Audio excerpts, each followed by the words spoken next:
Today, I have Steve Schwartz, who is the podcast creator and content creator for LSAT Unplugged. He reached out to me a couple of days ago in regards to the LSAT because he saw that I was working on my studying and he wanted to do a collaborate. And I looked at his page and I saw some excellent tips on his page. So we're going to do a collaborate today to discuss the LSAT and just go over some general questions that I may have and something that you guys may have as well.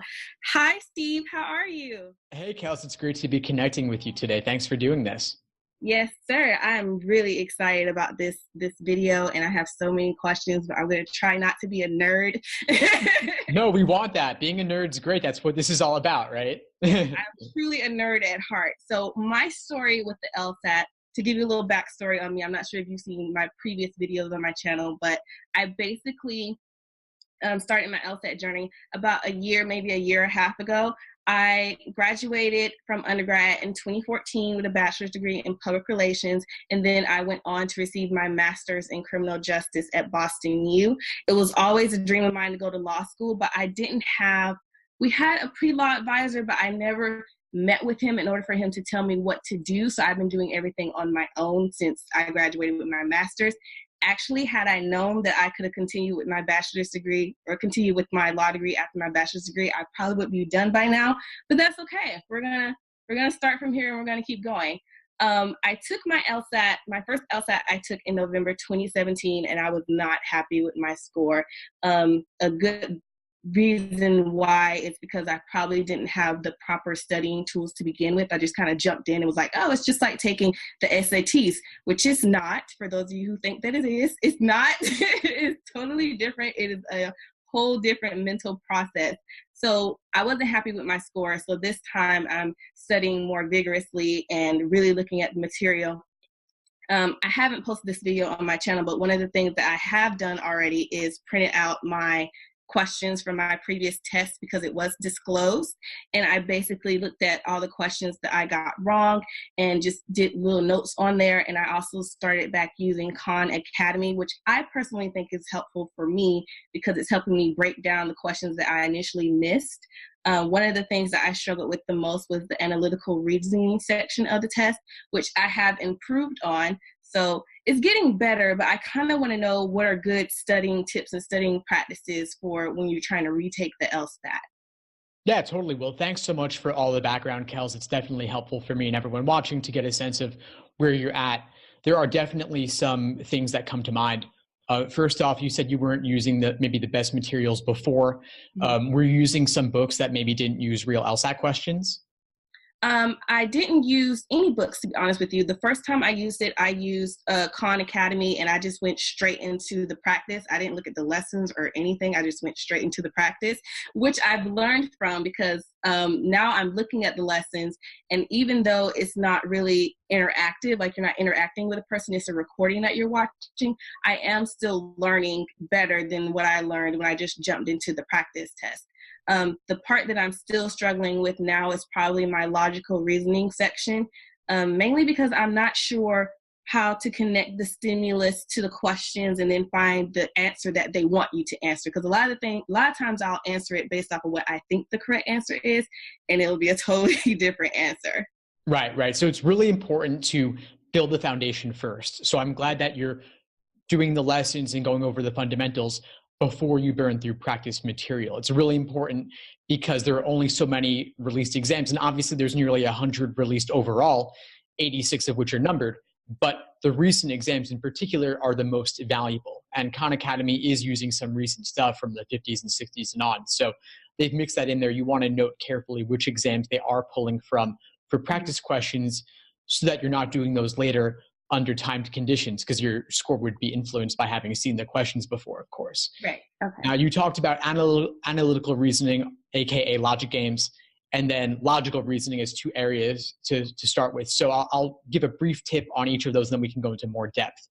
Okay. Logic games, analytical reasoning, redoing games is enormously valuable, especially. So if you're using PDFs or you can photocopy your book, I would make multiple copies of the games clean, so that you can do and redo the games again and again to help yourself notice patterns. And then you could potentially watch explanations from Khan Academy or others. I have a bunch of logic games explanations on my YouTube channel as well for most of the games. And it's useful to see how different people break them down.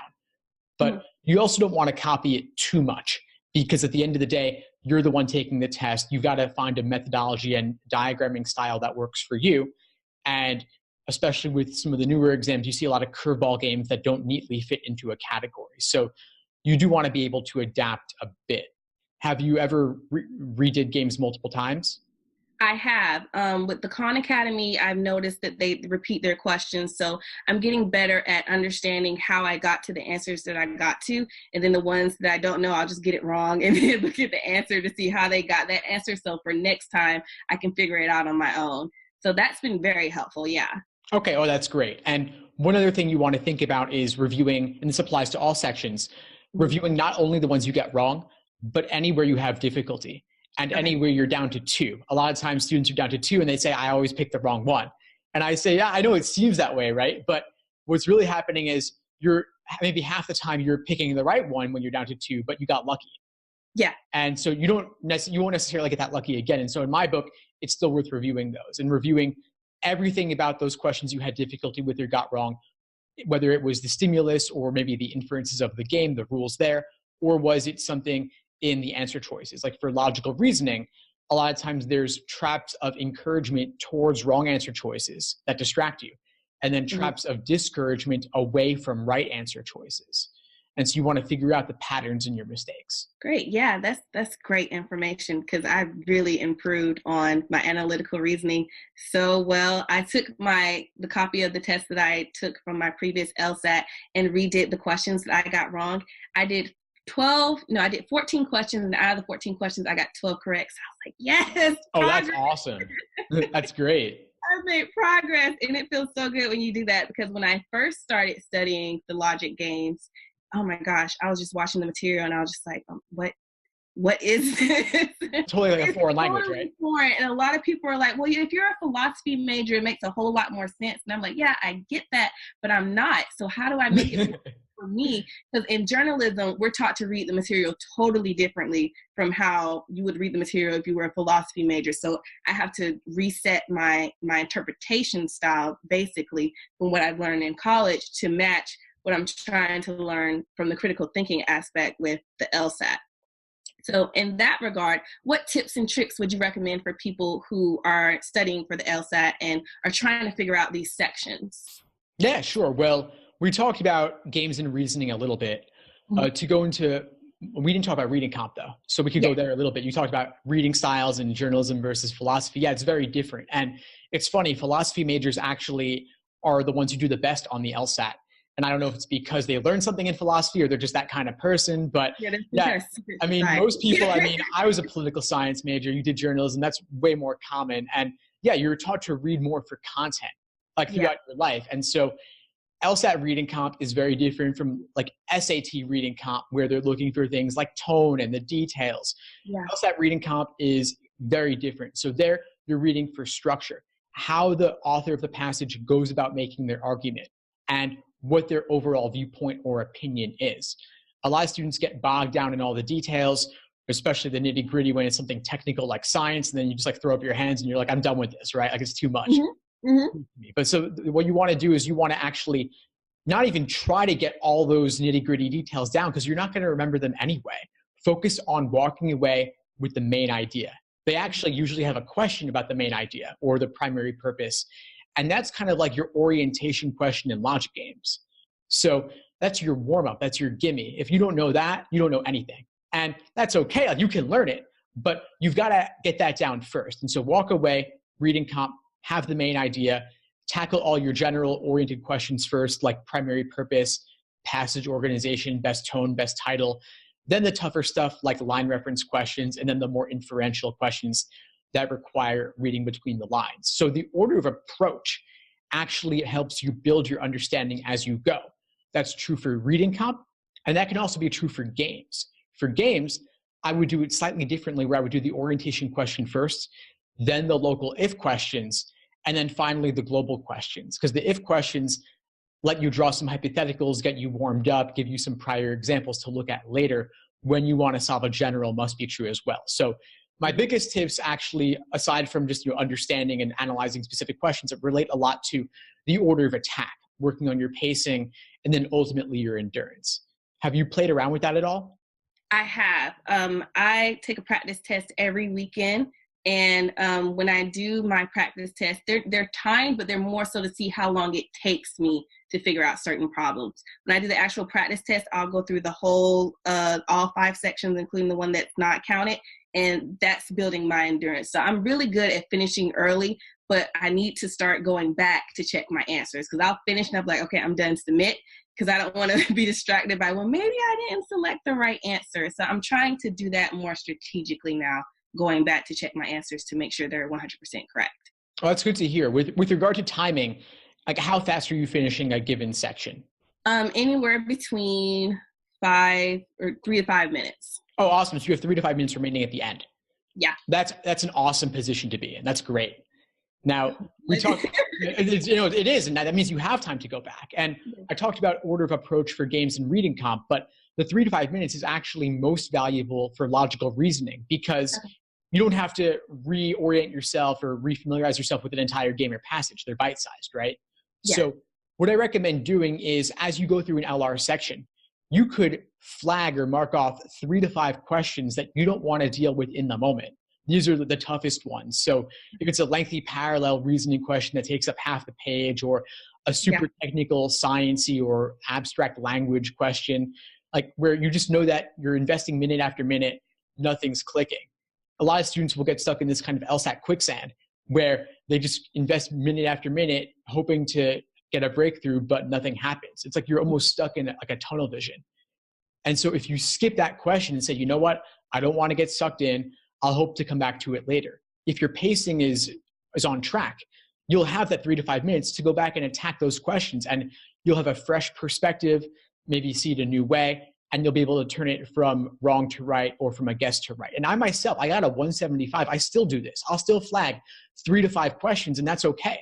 Yeah. It makes all the difference to have a new perspective later, and at least you got to the ones later in the section that might have been easier for you. Great. Okay. I'll definitely start doing that. With the LSAT test itself, when you're preparing up to the day to take the test, what are some recommendations that you would make for people who are preparing the week before or the week of their exam? Yeah, totally. Well, at this point, I would definitely want you to have completed at least 10 timed practice tests. Okay. And you said you were doing 5 sections, which is great.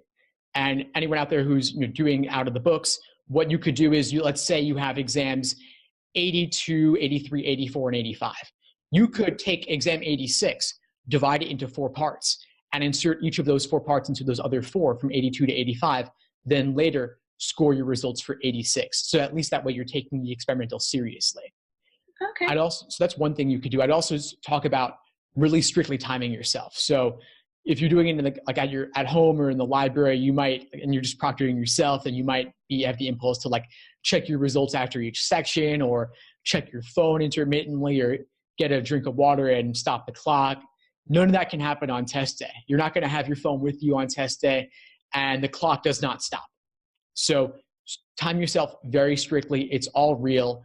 It's all on the clock. And let's say you're having some sort of snack before the exam, or during the break. Simulate that in the weeks leading up. So maybe you have a banana or a granola bar or an energy drink or something. Like, practice with those, especially if you're practicing with like Red Bull or coffee. Like, the caffeine will have an effect on you, right? So do that now so that you're used to it. And of course, coffee is also a diuretic. So if it makes you have to go to the bathroom or something, you don't want that to happen in the middle of section 2, right? The break's a long ways away. So plan accordingly and simulate everything you possibly can. Have you ever taken an exam in a setting that has a little bit of distractions, like a library or a coffee shop? Yeah. My LSAT that I took last year, we actually took it in a location where they were having homecoming. So they had the homecoming parade going on. That was one. And then they had a train go by the entire time we were taking the test. So distractions were there. Well, I'm glad you shared that, because people never believe me. They're like, could there really be such an awful distraction during the test? Yes. Yeah, there's marching bands. Like, there's a game going on the field right outside your test center. Things happen, Or like even the fire alarm could go off. Yes. It's crazy. It's unfortunate. It's real. Yeah, it's it's real. real. It's real. Yeah, so all you can really do is prepare for, hope for the best, prepare for the worst, that sort of thing. Right. And also try to take the exam before you actually need to. So let's say you're planning on the June or July LSAT. That's good because you still have the fall. Like let's say you're planning to this fall, you still at least have September. But if you wait till September, then you're pushing it back even further, and that's okay. But you want to be prepared for anything and have the opportunity to retake if you need to, and not have it affect your timeline. That you mentioned that, yeah, because another question that I want to ask in regard to that is, what would be the best time to take your test, especially considering, and we could probably talk about this later, the digital LSAT that's coming out in July. We only have March, June. I think, March and June are the only two tests that we have left that are going to be paper. And then in July, they're going to start the digital. So with people who are looking to go to law school now, when would you recommend to be a good time for them to take their test? Yeah, that's a great question, Kels. It's something I've been trying to inform as many people as possible about, because it is big changes. Like 2019 is a huge year of transition for LSAC. So March and June are your last chances to do paper and pencil. I recommend going for one of those test dates if you can, because the digital format, they haven't worked out all the kinks. It's kind of clunky. I've heard stories from test takers and other tutors who actually found like their thing was crashing during the test. Like the app was crashing. That's obviously a big disaster if it's you, right? Because the clock does not stop. Or if even if they adjust, it's still a mess, of course. You can't draw freehand on the tablet. So if you're used to like writing on the page and drawing brackets around things and the stimulus for a logical reasoning question or diagramming games on the page, that's going to change. Going with the digital, you'll get scrap paper, but of course it's not really the same thing. Then you're looking between them. There's also another thing about the digital format I don't like, which is that there's a countdown clock. And I don't know if you ever go on those sketchy websites where they try to get you to impulse buy, like the clock's losing chance, right? You have this much time left. Yeah, buy now, exactly. So the digital LSAT has that too. And you can remove the countdown clock, but only until the 5-minute warning. Once the 5-minute warning hits, you cannot get rid of that clock. And so I can imagine the adrenaline, like the heart pounding, and it's like, oh my God, time's running out. And it's also distracting to have that motion. So I'd say if you can avoid the digital format, try to get it done by March or June. What happens in July is half of test takers will get assigned the digital format, half will be assigned the paper and pencil format, but LSAC chooses for you, and you don't get any advance notice. Right. I think that's awful. They're calling it a best practice for like their own internal statistics, but that's not good for the test takers. Right. So I would say avoid July if you can. One cool thing about July is that they'll let you see your score before canceling as a one-time freebie, and kind of as a consolation prize for having to go through that ordeal. But at least September, you're getting digital, so at least it removes some ambiguity. But again, try to get it done before July. If not, it won't be the end of the world. I'd say in general, you want to apply earlier rather than later in an admission cycle. But law school admissions is rolling. So if you apply even in November or December, that's not really late. Even law schools are taking people with January or March scores, even for that cycle to start less than a year later. So the cycle has spread out a lot. The benefit of applying earlier is that you have a slight advantage, and there's also more scholarship money available. Gotcha. Okay, good to know. And I have taken a look at your blog and saw some of the resources that you offer with your LSAT study tips and your LSAT prep. What are some things that you can tell my viewers that you offer on your website so that they can check you out? Yeah, sure. So a couple of things I'll highlight. There's a ton there. I've been doing this blog for over 10 years now. So there's like over 1,000 articles on every aspect of LSAT prep. A couple of things I'll highlight are the LSAT study schedules. Those are like the #1 most popular thing on my site. I have free week-by-week plans and then low-cost day-by-day plans to tell you exactly what to do over the course of your prep. So that involves which of the various articles to read on my site, which LSAC resources to use, like which prep test problems to complete, and then which other pages and various other prep books to consider using as well to supplement.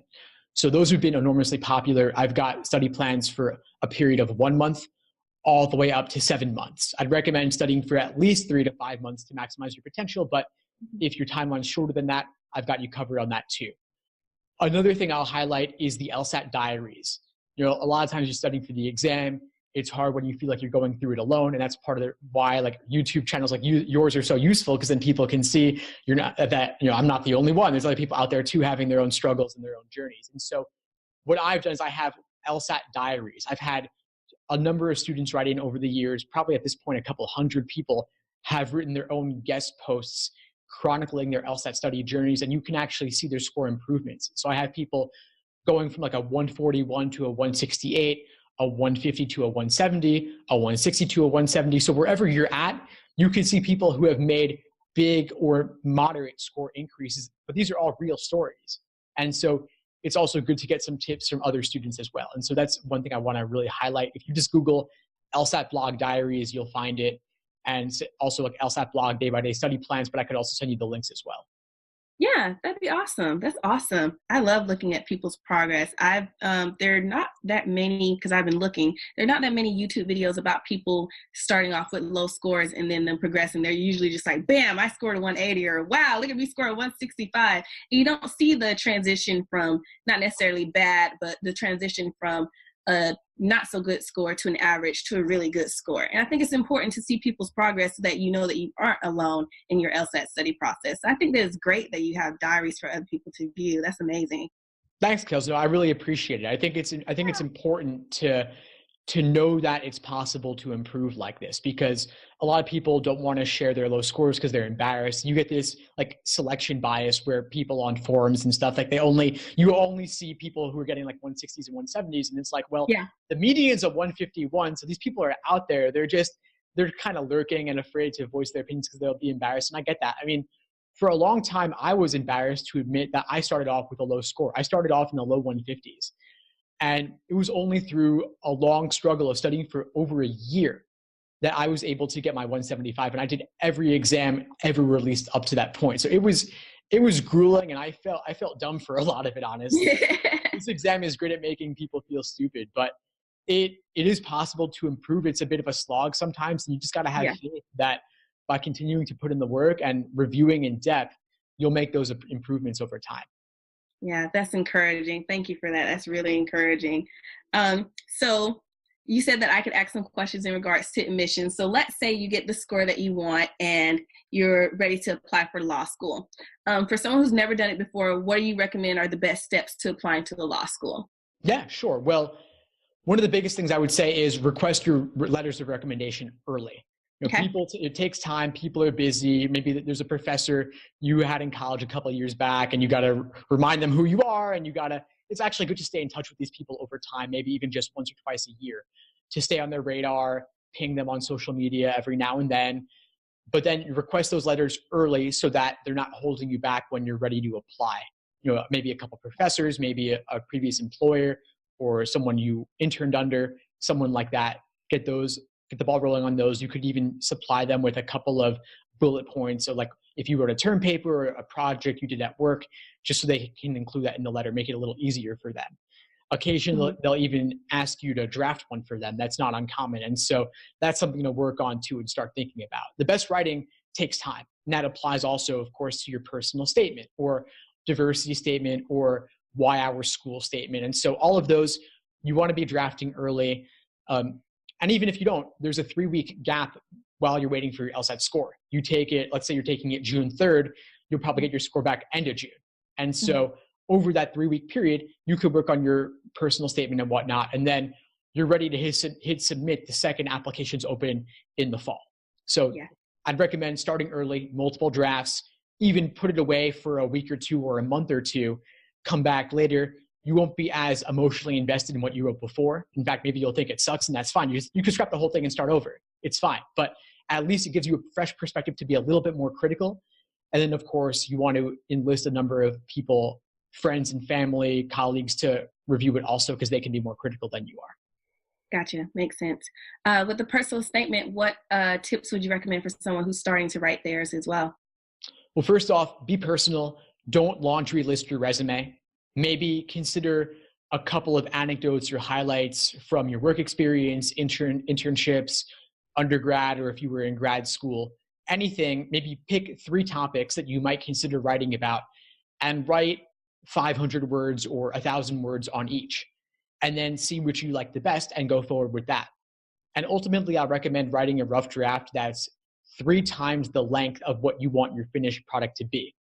And then you can cut it down. People are overly detailed, too much flowery language, too many prepositional phrases and whatnot. And good writing is succinct. There's a famous quote, if I had more time, I would have made it shorter, because it takes time to cut it down rather than just being overly wordy. So maybe write 2,000 words and then over time chop it down to no more than ideally 2 pages double spaced.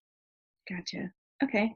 So as a whole, what advice would you give to people who are in the application process of their law school journey? Yeah, I would say that the biggest thing is you're more than your LSAT score. It's just a number. It doesn't define you. And there's actually a margin of error of like 7 points. 7-point range means that like you could go 3.5 points on either end, but still the range. So even if you got a 160 and you think, oh my God, I was scoring 163 before, what's wrong? Nothing's wrong. You just had a bad day, or it was random about the nature of the exam itself. But either way, it does not define you, and you can improve.